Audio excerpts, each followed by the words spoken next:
என் பேர் போதுமணி. எங்கள் வீட்டுக்காரர் கார்மெண்ட்ஸில் வேலை பார்க்குறாரு. பிள்ளைங்க படிக்கிறாங்க, கவர்மெண்ட் ஸ்கூலில் படிக்கிறாங்க. முதல்லாம் நாங்கள் கவர்மெண்ட்டை தேடி நாங்கள் போவோம். உங்களுடன் ஸ்டாலின் திட்டத்திலேருந்து கவர்மெண்ட்டை எங்களை தேடி வருது.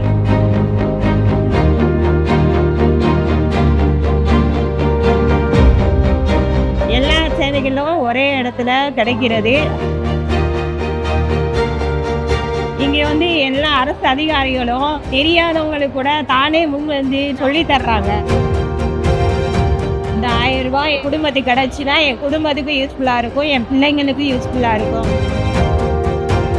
உங்களுடன் ஸ்டாலின் திட்டத்தை எங்களுக்கு கொடுத்த முதலமைச்சருக்கு ரொம்ப நன்றி.